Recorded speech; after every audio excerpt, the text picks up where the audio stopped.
Guys, SmackDown has just concluded, and Jack and I have decided this is going to be a weekly segment. Maybe we'll do Monday Night Raws if this goes well. But Jack, what a Friday Night SmackDown we had from start to finish, from off-camera commercial segments to main hour on the top of the hour segments. What an overall great SmackDown. First off, I want to hear your opinion on how SmackDown was, because it feels like with all the criticism that we're getting with WWE right now, it seems like show to show, it's just getting better and better. Well, here's how good it was, Steve. We had not one, but two John Cena segments in Kentucky. They got two John Cena segments, two great John Cena segments. I mean, John Cena's feuding with half the roster right now. It's ridiculous. They also got three fantastic in-ring fatal four-way matches with Cody Rhodes, Alexa Bliss, and Randy Orton picking up victories. Those are three bona fide superstar names in WWE lore. Ron Killings is on a killing spree. He's going to face John Cena on SmackDown next week. I mean, what more can you really ask for? No, I don't think there is much more that we can ask for through the entire show, because at first when they said SmackDown was going to 3 hours, I was like, damn, like 3 hours of SmackDown is going to be a struggle. I looked up after the first two segments and it was almost 9:04 Eastern time. We had gone an hour in like two segments and you wouldn't have noticed. So I think this SmackDown really told enough stories to actually make us want to watch and build heavily into the Saudi Arabia event, Queen and King of the Ring. I think overall, everyone who won was worthy of winning. First off, let's start with the opening segment. John Cena starting off the show. I actually didn't even know John was actually at the event. I missed that part. And John Cena cutting his promo. The only thing that I thought about tonight was the opening segment with Cena. It's the same promo over and over and over and over and over. But thank God they did it the way they did, with Cody coming out, then Randy, which was a great pop from Louisville.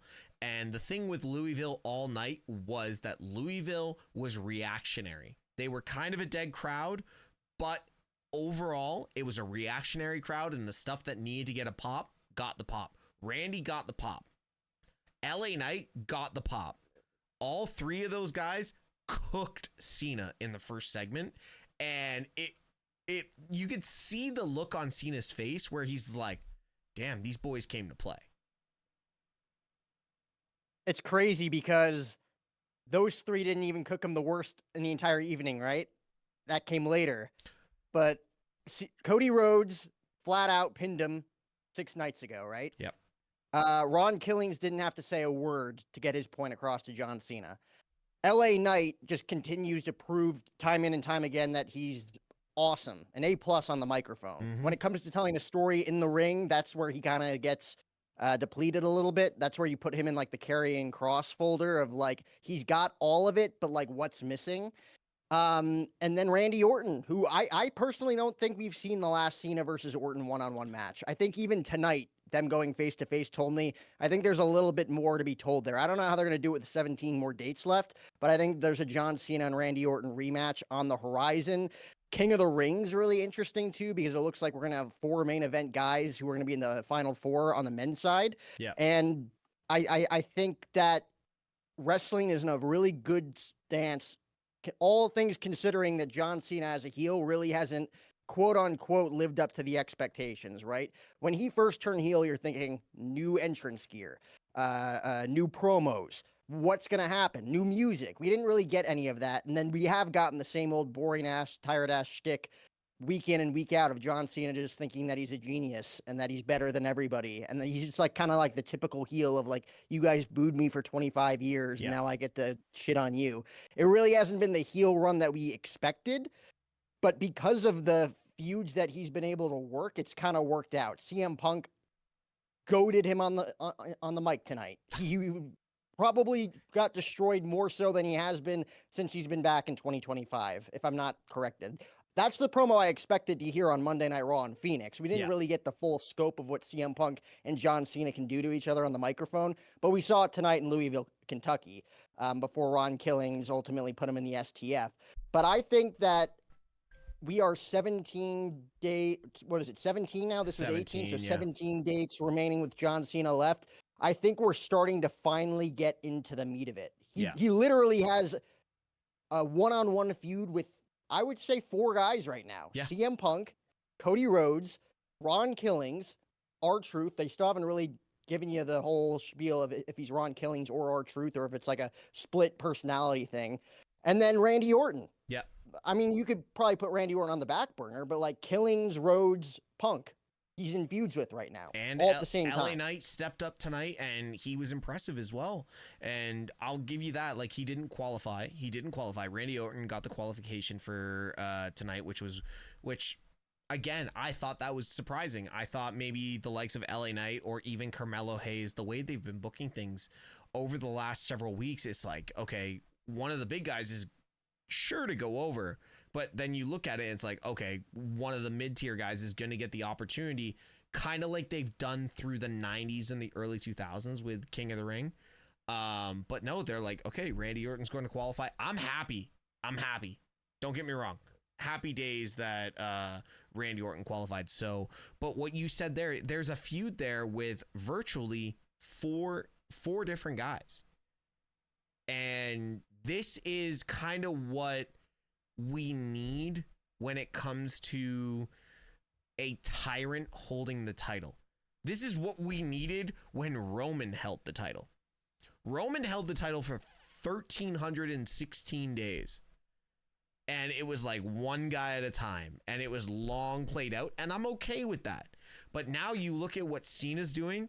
It's almost like the entire roster is starting to build and understand that title that you're holding over your shoulder right now is significantly important, and everyone should be focused on John Cena. He's building characters, he's bringing back legends, and helping guys that are in the main event currently. There is such a great build right now and a good little stew of everyone involved, and I love it. Well, Paul Heyman has always said it best, Steve. If you're looking to book something and you're looking to build something and, grow something and build to something that's going to be unforgettable and undeniable, you book it backwards. You start from the end and then you go backwards. Okay, we want to get here, but how do we get there? And I think we've seen some things in John Cena's farewell tour that have been booked well in advance. John Cena versus Cody Rhodes with the Cena heel turn. Bam. What a great start to it, right?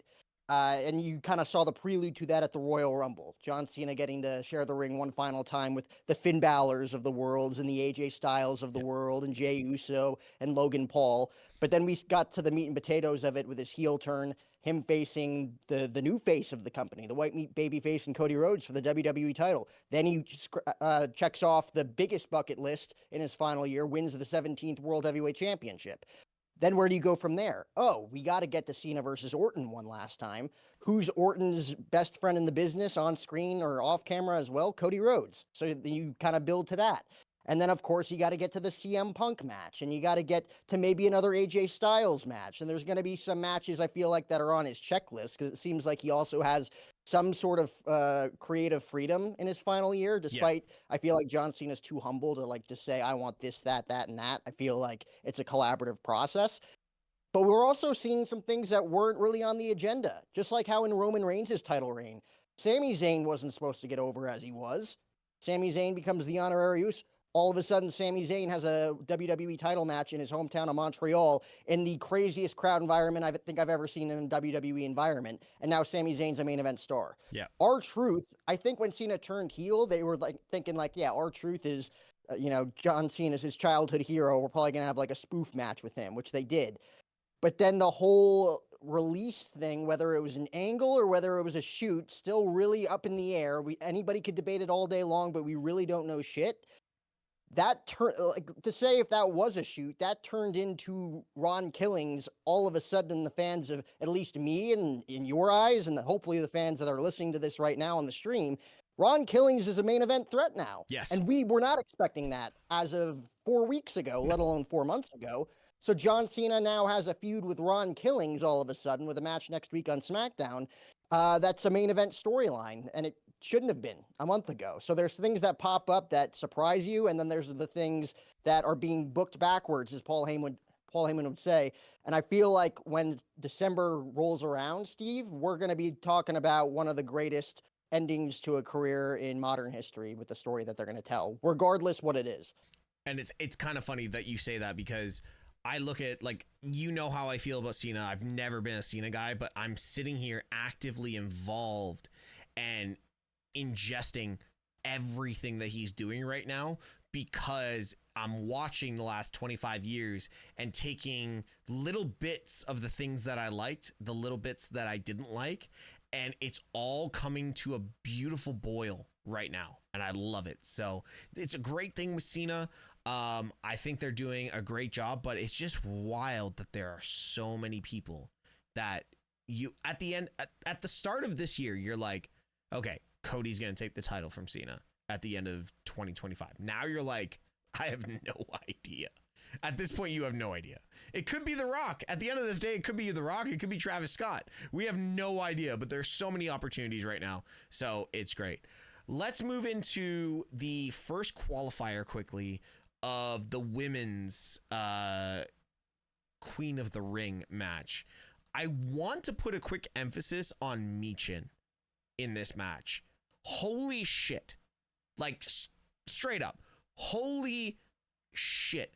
This woman, when she gets an opportunity, takes it, runs with it, and scores a touchdown and kicks the extra point. Michin in these matches is just phenomenal. And I'm at the point now with Michin, or Mia Yim, whatever you want to call her, where she needs to get a little bit more of that push and that respect, because even though she didn't take the pin here, Piper did take the pin, you need to look at her as a threat, because when it came to the Chelsea Green feud and the Jada Parker feud down in NXT, this woman decides to throw everything out there to prove that she deserves to be televised and on the main roster. I was really impressed with this entire match. Nia and Piper working together really looked good. But I just want to say, like, with the whole Michin thing, this woman needs to get a little bit more respect put on her name. It's crazy because this was her first match in a while, if Yep. I'm not mistaken. Yep. And it was against 3 powerhouses. Absolutely. You know, like Nia Jax and Jade Cargill alone are like main event threats in that Fatal 4-Way match, right? Yep. It is crazy. Like, we were talking about the Karrion Crosses and the LA Knights, right? Like, this is a woman that has scratched and clawed her way to great match after great match after great match, and she doesn't really have a direction, which is kind of sad. I remember a few years back when she joined the OC with Yep. AJ Styles and Gallows and Anderson, right? Yep. Like, it was very weird, but at the same time, it made sense. They kind of gelled together, and you even saw from her, just like in backstage segments, her getting to talk. Like, she's got it. She's Yeah. got it. But like, what about her is missing? Especially in a women's division that has the likes of the Nia Jaxes of the world and the Jade Cargills. Now Naomi's coming up as Miss Money in the Bank. Alexa Bliss wins a big match tonight. Charlotte Flair's always going to be in the mix. Tiffany Stratton, the champion. Io Sky is always going to be around, especially if she's going to have the strap as well. Rhea Ripley, of all people. Like, Yep. where does Michin fit in? Like, I don't necessarily, I think she's going to fit into that category right now where she has scratched and clawed her way to this point, but she's going to have to do it to the nth degree now to kind of get her respect in the women's division. I personally think one really solid promo is going to put the respect on her name. In a sense, it's got to be like, she needs to cut something where people are like, wait, did she just say that? And like, kind of like what Punk did tonight on Cena, where he ran it back to basically 2011. Punk ran it back to 2011 tonight, and we'll get into that really quickly. But my emphasis on this is Michin needs to do something where everyone's just like, holy shit, she was brave enough to go out, take that mic and say, you know what, I'm here and I'm here to stay. So Go I ahead. mean, where were we a couple years ago? I guess it wasn't. I guess it was like a decade ago. Jesus Christ! But the women's, revolution with Charlotte and Becky and Mhm. Bayley and Sasha Banks, right? Like there was that era where, like, yeah, Charlotte was the main event star, Sasha was the main event star. Everybody loved Bayley, everybody loved Becky, but it really wasn't until 2018 when Becky Lynch turned heel Yep. and her breaking her nose in that segment with Ronda Rousey, where you were like, "Holy shit, that's her." Yep. Everybody's like, "That's him. He's him." That's the Carmelo Hayes gimmick right now, Yep. right? Like him, she's her. That's when Becky Lynch was chosen by the crowd. Like, you're our female. Yes. She's like the next Trish Stratus, the next Lita. Like, Yep. this is who we're backing. Absolutely. Not to say that she's gonna have that type of run, but like someone's got to step up. Someone's got to be hungry. Someone's got to have what Vince would say, that ruthless aggression. And I think Michin needs to step up. No, absolutely. Moving into let's just call it the Samoan segment. Now, Jack, Yeah, you were disappointed by that, weren't you? dude, I don't think I've been more disappointed in a Samoan segment than I was in tonight's. Listen, Jacob, great promo. Backstage leading into commercial, Jacob coming out to the ring, his aura that he has, Solo cutting him off. Solo, honestly, I thought cut one of the best promos that he's done in quite some time. JC sitting in the background looking like he's part of Men in Black. Not gonna lie, still accepted that vibe. In my mind, WWE missed, and I mean, you don't swing and a miss. It's like you get ejected before picking up the bat at this point, with Hikuleo debuting on the pre-show and allowing that to go viral. There is so much they could have done there. And I've said over the last like 2 years that Solo is like the Pokemon trainer of Samoans. He could have had Hikuleo attack Jacob after that promo and hold Jacob there by his hair while Solo cut that promo backstage. That could have been a segment, been like, holy, we've got another force from the family. But you debut him, not, was it even main event? I didn't even see the main event apron for this. What are they doing? So yes, I loved the Jacob Solo interaction, but I mean, if you want to swing and a miss, you might as well send someone out there without a bat knowing what baseball is, because debuting Hikuleo on the Dark Show going into SmackDown is the wildest thing I've ever seen. It's crazy because 10 years ago, you can get away with that and nobody would really give a shit, right? Yeah. Like, oh, cool, we get to see him live, but like, this isn't going to go viral that he's here. Dude, we're doing it right now. You know how many streamers there are that are going to pick up on this and talk shit about it online? Like, it spreads like COVID did in 2020. Yeah. You know, everybody's going to pick up on that and be like, well, he debuted. We saw it. Like, I don't care that it wasn't on TV. You ran the angle of Kevin Owens turning heel on Cody Rhodes off camera because you knew people were going to pick it up. Yep. And it was different. And it was exciting. And it was exciting because we haven't seen anything like that. But now you expect, like, this is like the double-edged sword of that. Yeah. You can't just expect to give someone, you know, their flowers and their due. Like, hey, go out there and have a great show. Nobody's going to see it, though. Everybody's going to see it eventually. Maybe not live, but they're going to see it. Hikuleo, whether he joined forces with Solo, or maybe it would have been like Solo and JC Mateo versus Hikuleo and Jacob Fatu. I don't know how they would have booked that. I think you're right. I think him joining forces with Solo probably would have been the move, almost like Fatu last year when he came in and was just like, I mean, just the werewolf that he is, right? Yeah. He's still the same guy, but like when he debuted, you're like, this guy can't ever lose. They have to protect this guy at all costs.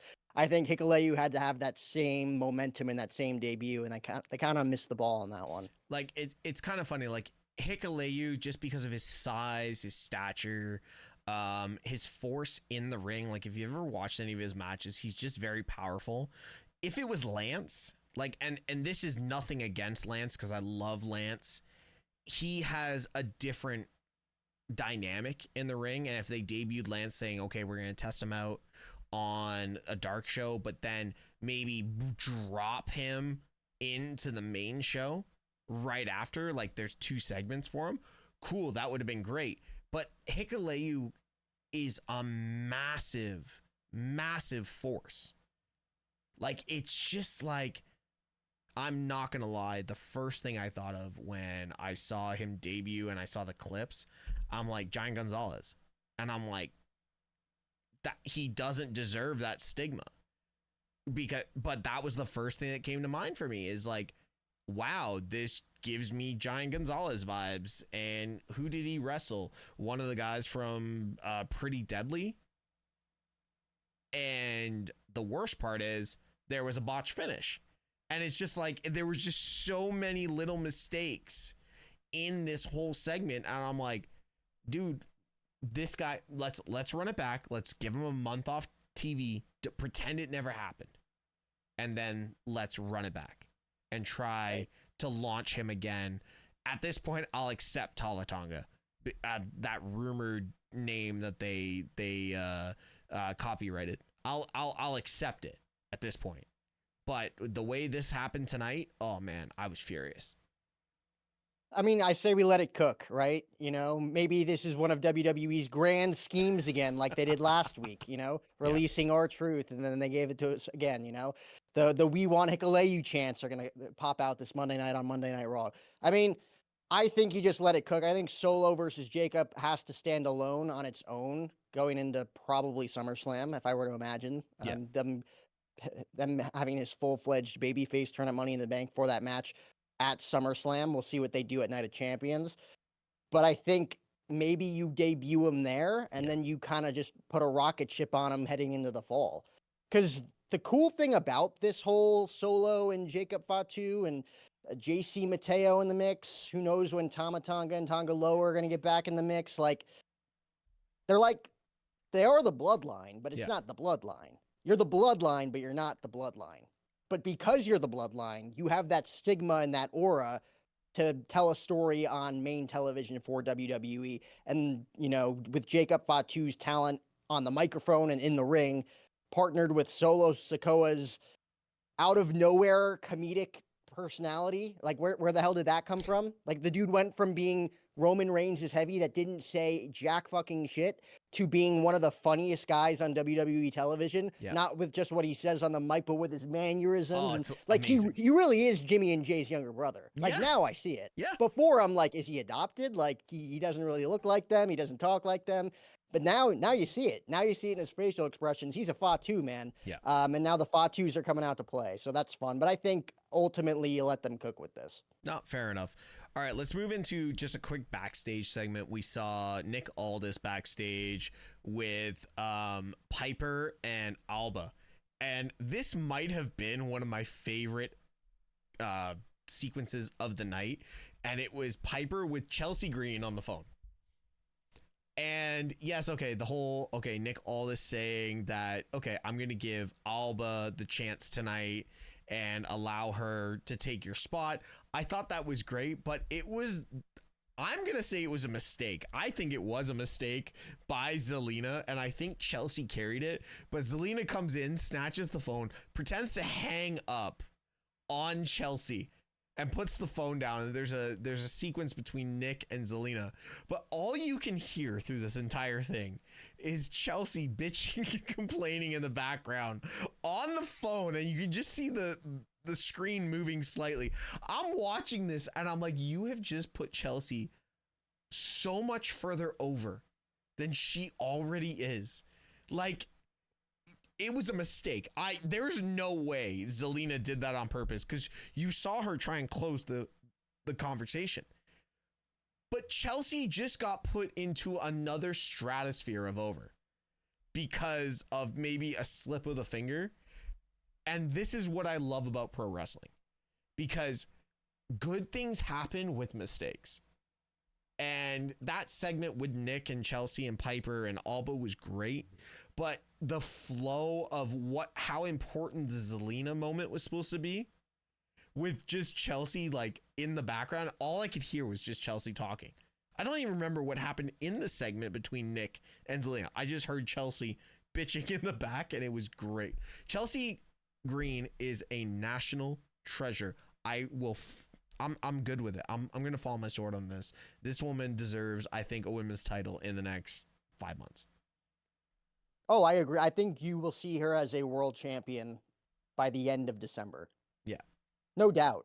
And regardless of how this plays out, I mean, they could play this out of her just being like the whiny biatch that she is on TV as a heel right now. It's like she's just talking on the phone, but like you learn more by listening than you do talking, right? And it's like you could just play that off as if like she's just yapping and she doesn't even realize that nobody's listening to her on the phone. But also, we've seen it time and time again. When they make mistakes like that, people use their voices. So who's to say whether or not Chelsea Green will receive a mega push now that they took the United States Championship off of her? They've kind of made her look kind of weak in this rivalry with Zelina Vega, especially with the broken nose thing. But I think Chelsea Green has bigger things on the horizon. And I'll say this, Steve. I think she's going to win a world championship by the end of this year as a babyface. That is a wild take. I never thought of that, but that is a wild take. And remember take. this. Remember this clip on June, what is it, the 13th? June 13th, 2025, when Jack O'Hara told Steve Tesh and his millions of streamers online that Chelsea Green was going to turn babyface by the end of the year and be a world champion. No, we'll run this back. Fair. We'll run it back. Well, it's recorded and it's saved, so we'll be able to figure it out. All right, moving into, there was a lot of segments tonight with R-Truth. Yeah. And for one of my favorite segments of tonight was John Cena and Jimmy. And yes, we've skipped a couple of things, but the John Cena Jimmy segment really gave what R-Truth has done and what Ron Killings has done a lot of fuel, a lot of flame. Because yes, we had, before Truth got released, Truth was working with Jimmy and helping him in this whole situation. Now we've got Jimmy being like, oh, I got to help Ron Killings, but I haven't really talked to him. He's not really talked to two different people. And Cena's just like, well, I'll be out in the ring. You know?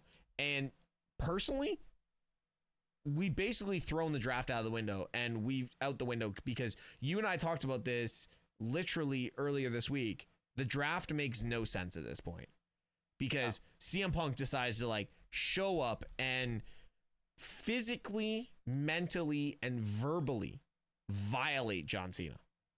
And I mean, we went back to the only thing that needed to happen in that entire promo was at one point CM Punk mentioned Vince McMahon. That was the only thing missing out of the whole thing, was the violation of John Cena, mention Vince once, or hint to Vince McMahon. But this, I think it was better because he didn't mention Vince. Oh, okay. Go ahead. Because that's the easy plug right there. Yeah. That's the easy meat right in front of you. Talk about Vince. Talk about the guy that's not here anymore. Cody did it. Cody did it because the fans didn't pick John, right? The one guy in an office picked John that we don't talk about anymore. Yeah. Punk could have easily went to Vince, but he didn't have to. And I think that's what made it better. Okay. The fact that he didn't mention Vince, but he mentioned Terry Funk, and he mentioned Bret Hart, and he mentioned Eddie Guerrero, who's the fourth one that I'm missing. Terry Funk, Eddie, Bret Hart. No. Terry, Bret, Eddie. Who are we missing? I totally forget who he mentioned on top of that.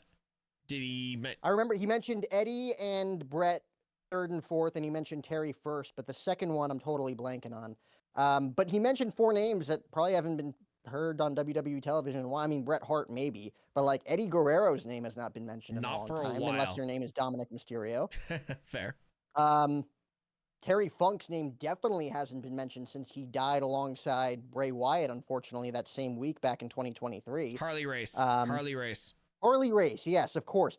Talk about a name that should be considered on the Mount Rushmore of professional wrestling that nobody talks about. That's the wrestling fans' Mount Rushmore. Like that, I'm not shocked to hear CM Punk say that Harley Race deserves to be on Mount Rushmore, that Eddie Guerrero deserves to be on Mount Rushmore, that Terry Funk, Bret Hart, Stone Cold's probably in there for Phil Brooks as well. Yep. Like that's the wrestling fans. That's the Batman Mount Rushmore versus like the John Cena, Roman Reigns, Hulk Hogan, The Rock. That's the Superman Mount Rushmore. Yeah. Like this is like the down in the sewer like wrestling fan wrestling Mount Rushmore. So I thought that was pretty cool that he mentioned those 4 names. No, But yeah, I didn't think he had to mention Vince McMahon. Personally, he didn't have to mention Triple H, and who knows? We still have 3 weeks till this match.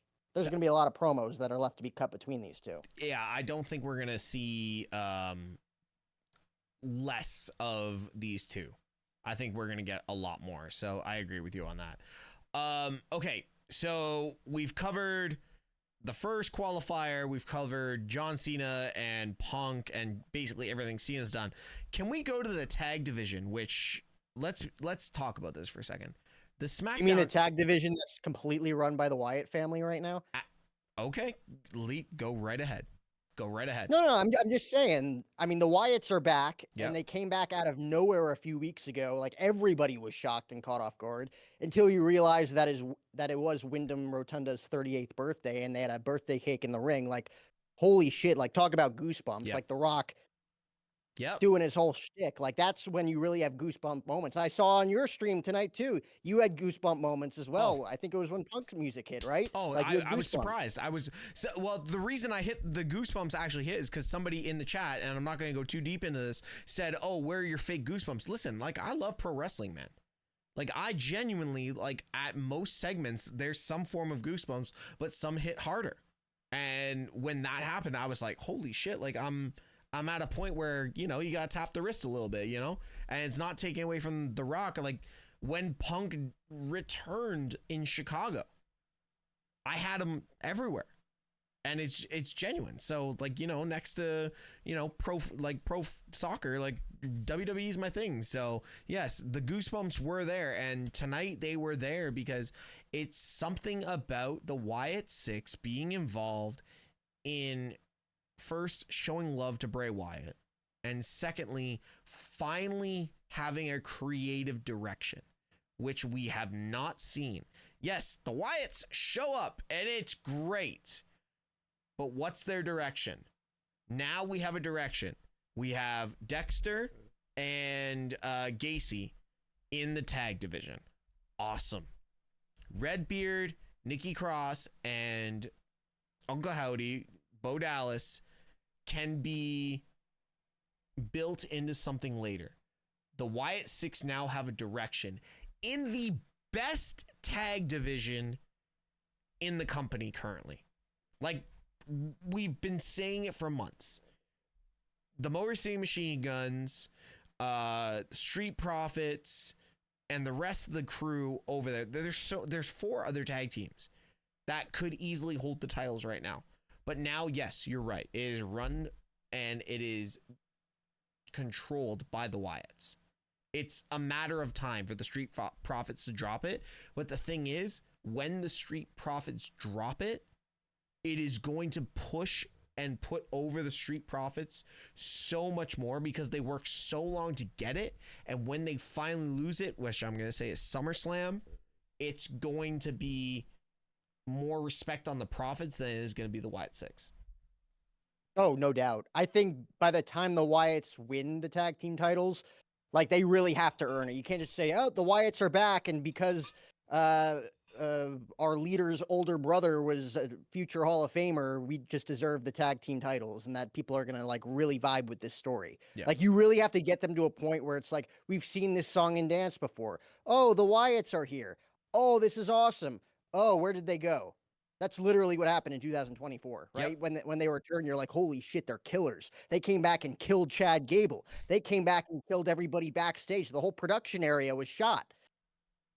But then what really happened after that? We had one really great Firefly Funhouse type promo from Taylor Rotunda asking himself how did he feel after his brother died? Like, that was some real shit. That was cinematic, man. Yep. Overuse that word today in today's world with Roman Reigns and Paul Heyman. Like, that was cinematic. But then everybody got hurt and everybody went away, and they really didn't do much with it because despite them having this aura about themselves and their ability to storytell through their promo work, Bray Wyatt, Bo Dallas, and Taylor Rotunda, I'll say Bray Wyatt and Wyndham and Taylor Rotunda and Bo Dallas and Uncle Howdy, they've never had direction, like you said. It's a weird thing in today's world where the Cody Rhodeses of the world are real. The CM Punks of the world are real. John Cena's being real. Randy Orton's being real. The Wyatts are, they're like a horror group. Yeah. It's cinematic. It's creative. It's artistic.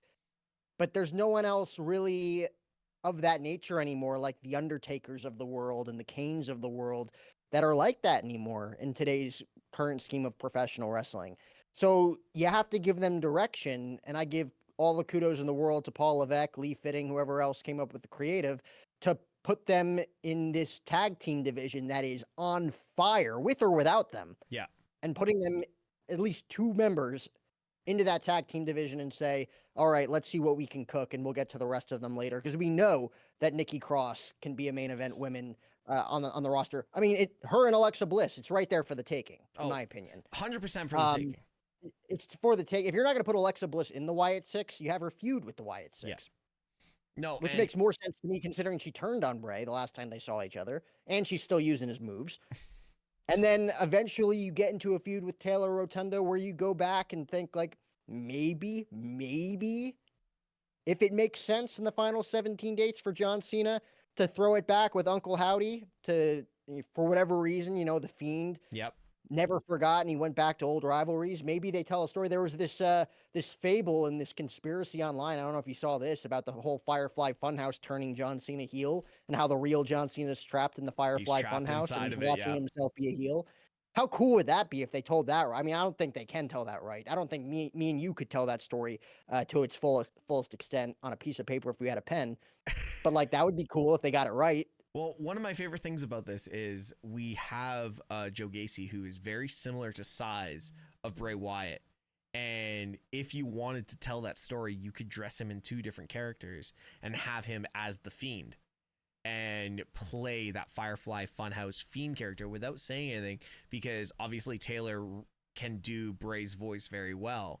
So with production wise, like we had the cinematics during the COVID era, there's something there that we can do.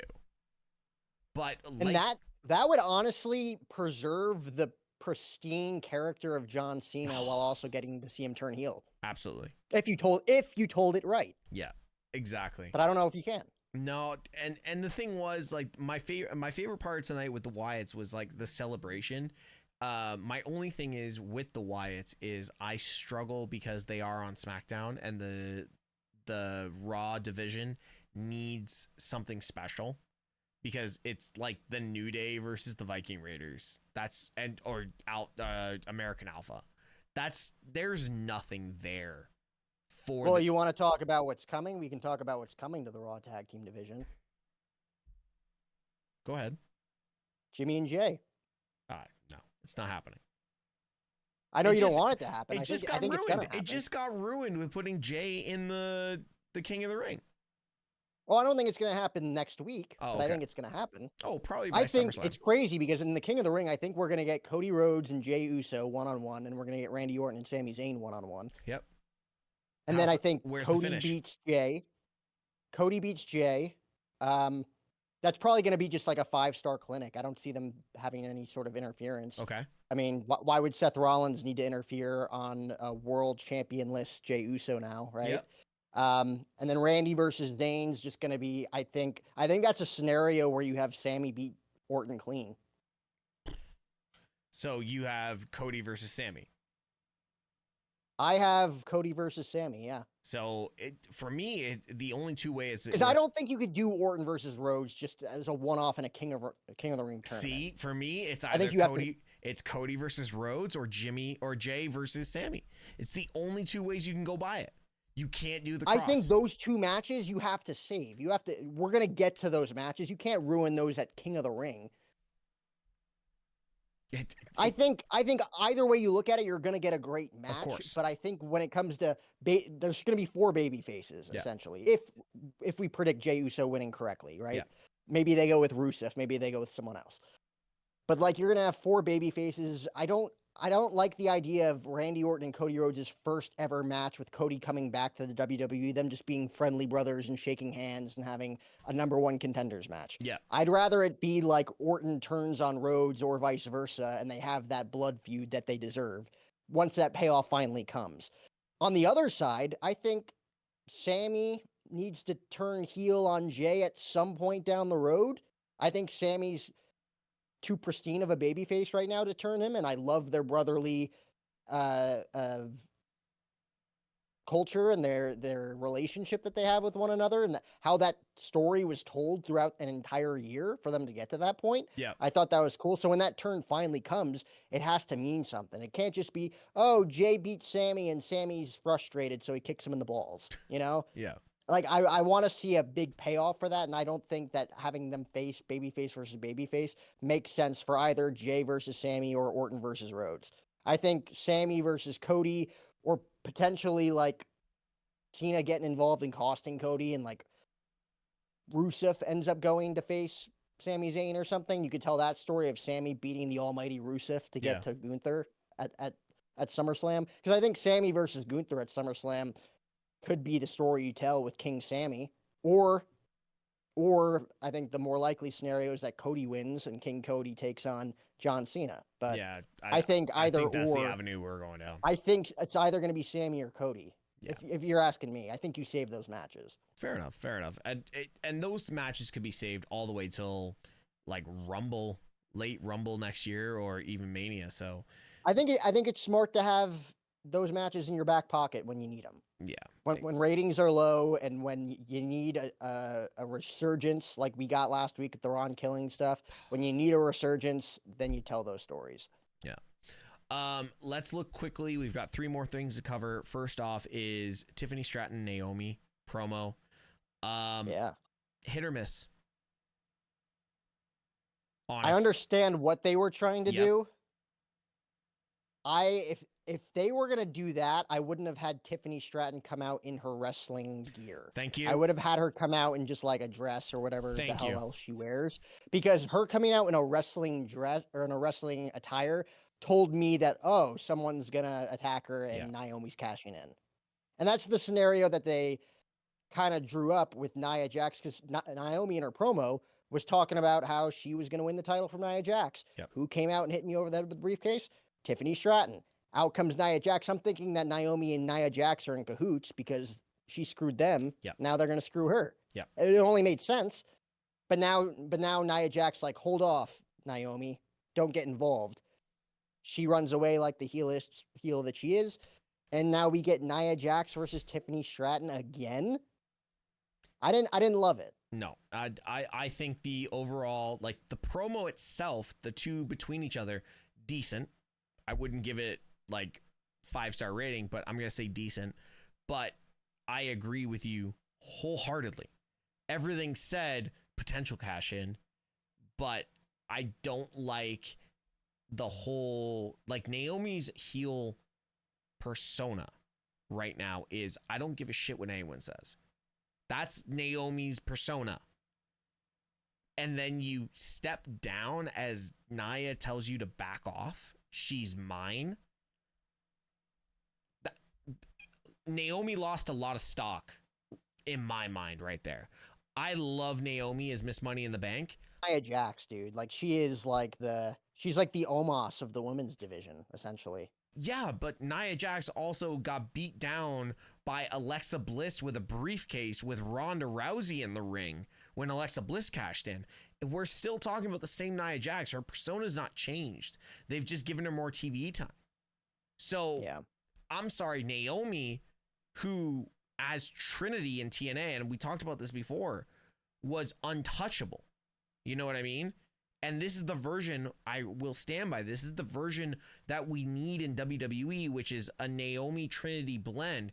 I'm not listening to someone, I don't care what your size is, what your demeanor is, but I just feel that in the entire sequence and part of the show, there was a little bit of stock lost in Naomi. I still want her to cash in and be successful. I still want her to, in a way, I want her to take it from Tiffany. If it's from Nia, I'm happy about it. But I just feel there was a little bit of stock lost in this segment. Yeah, I also think that Naomi holding on to the briefcase for a while could make sense, because what if somewhere down the line Bianca's in the title picture or Jade gets back into the title picture? You know, like there's probably longer term stories that Paul Levesque is trying to tell. Yeah. And for now, for these Night of Champion-esque pay-per-views, you know, we throw them into the same folder as the Over the Limits and the Extreme Rules and the Capital Punishments of the world. Like, they really are filler PLEs until you get to the big pay-per-views. Yes. I guess you throw that match back with Tiffany and Nia because you don't really have anything else. I mean, I don't know what other direction that they would go in, other than to give us something that we've seen before, just another way around. And then somewhere down the line, you build Naomi up in other feuds in the meantime. I just didn't like the way that it was presented tonight. I think they could have done a better job at making it seem like she wasn't going to cash in, when I thought, like, okay, Nia's attacking. There's no better time to cash in. And all you got was, you're right, like Nia Jax being like, hold on, sister, head to the back of the line. And then she just left. Yeah. She ran away like a cockapoo would run away from a big black bear in the backyard in the woods.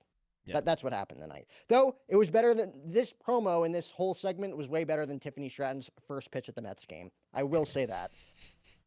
So bad. Second to 50 Cent's first pitch at Citi Field 10 years ago, but it was pretty damn close. It's like she was trying to be like 50 Cent. Yeah, it looked like it looked like she was doing it on purpose, but I agree with you.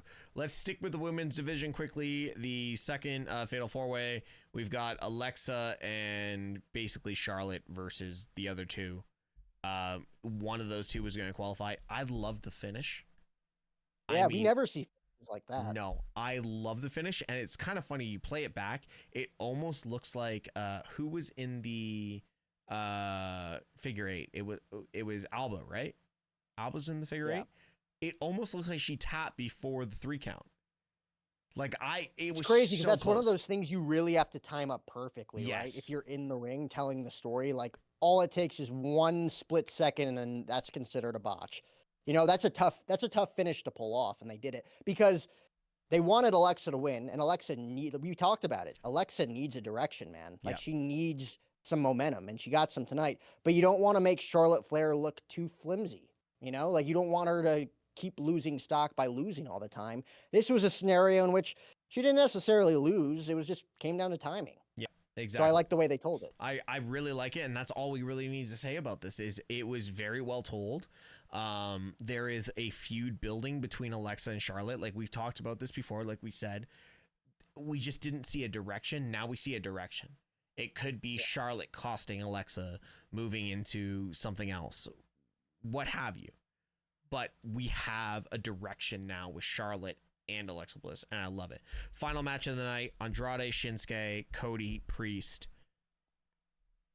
Arguably 4 future Hall of Famers going into a Money in the Bank qualifier. I don't think many of us saw anyone but Cody coming out of this as the qualifier, which is the only disappointing part. But unless like there was a screwy finish, but like Cena's caught up with Ron Killings, and who else was going to screw him? Yeah. Right. I personally think the stock should have been put on Priest here, because here's the thing. Queen and King of the Ring, for me, I look back at the 90s. I look at the Stone Colds. I look at the Bret Harts. I look at those guys that kind of up and comers or guys that are going to change the direction of the business. And I feel there is a lot more to Damian Priest. Maybe I'm just vibing on the Cody Rhodes interview that we had with Priest and the interactions I've had with Priest. But like, I just thought tonight was that potential coming out moment where Priest elevates himself back into not just the main event, but the undisputed main event. We talked about this the other day. There's the world title and this WWE title. This was one of those ones where I could see Priest moving himself to that undisputed title. And the match said Priest is valuable. There's stock in Priest. But obviously Cody came out on top. It's a cool position for Cody. It's a cool position for Priest. Nakamura, where are we going with Nakamura right now? I mean, you put the U.S. title on him last year, and I think at that point, it's the superstar's duty to take advantage of the opportunity that's been given to him. Yeah. And he's just never really gotten over with the main crowd. In NXT and in New Japan, the dude is a first ballot Hall of Famer. 100%. When it comes to being a main roster guy in the WWE, he really hasn't lived up to the expectation. Yeah. So overall, like Cody, Priest, everyone performed very well in this match, but obviously Cody was always going to come out on top. And we got to talk about it. The first ever Slim Jim table smash. Cody Rhodes got it. No, that's not the first ever. What? When did it happen? Last week. With the Slim Jim table? Yeah, last week. It was the first time they made reference to it tonight. But it was the first time that Cody Rhodes went through the Slim Jim it was table. it was the first time. And it was also the first Slim Jim table smash that Jack O'Hara ever saw. Okay, fair enough. It was I think it was last week or the week before, because the rumors broke about the Slim Jim table, and it was Piper Niven that got put through on a code red by Zelina Vega.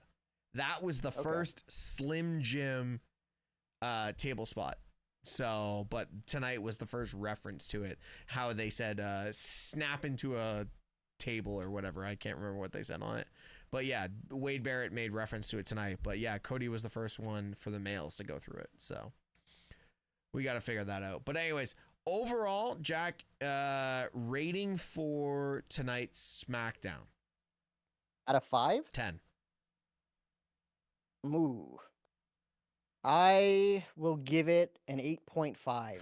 Dude, you can't give it a 10 because you can never give anything 10 out of 10. I think a 9 would have been too strong, but for a crowd that in all other areas should have been dead, like you said at the very top of this, they popped when they needed to pop. Yep. They groaned when they needed to groan. They did their job. And WWE put on, in my opinion, an A performance tonight from a booking perspective. Dude, it was exciting. You and I are on the exact same level right now. I had an 8.5 out of 10. Nice. That's why we're co-hosts. There you go. Was meant to be. I was excited about SmackDown. Everything about SmackDown really progressed almost every storyline. Like I said, the only thing I was disappointed was seeing the Hikuleo debut off television. He's honestly, how do you debut someone like Hikuleo off television? That's the only way I want to go with it. How do you do it? But anyways, Jack, plug yourself. I will see you for Monday Night Raw. If we're going to do this again, I would love to do this again for a review. But plug yourself. Let me know where your shit's at. Guys, Jack O'Hara TV, at Jack O'Hara TV on Instagram, at Heel TV on TikTok, at Jack O'Hara TV on YouTube. Guys, who's beating John Cena for this title, man? Is it going to be Ron Killings? Is it going to be CM Punk? Is it going to be Cody Rhodes, Randy Orton, LA Knight, Jimmy Uso, Jey Uso, Jack O'Hara? Oh, pause. Dave LaGreca? Steve Tesh? Who's going to win? Hey, but yeah, go follow us at Jack O'Hara TV if you want to hear some more rambling BS. Hey, and next week, since he mentioned Dave LaGreca and Busted Open, I'm telling you right now, there is a video that's going to drop next week that I have never talked about another podcast ever, but you and I are going to get into Dave LaGreca and Bully Ray next week. We've already talked about Dude, it. I grew up on Don LaGreca, but I love Dave LaGreca too. I'm not going to say this on live, but we're going to talk about it off live. But guys, like always, be good people. Chat, thank you so much for sticking around. And we will talk on there's nothing this weekend, right? There's no events this weekend? No, not as far as I know. Okay, cool. Guys, like always, be good people. I'll talk to you guys later. Who the fuck is Don LaGreca? Don LaGreca is Dave's older brother, and he co-hosts a show with the Yankees play-by-play broadcaster on ESPN radio. And that's what I grew up listening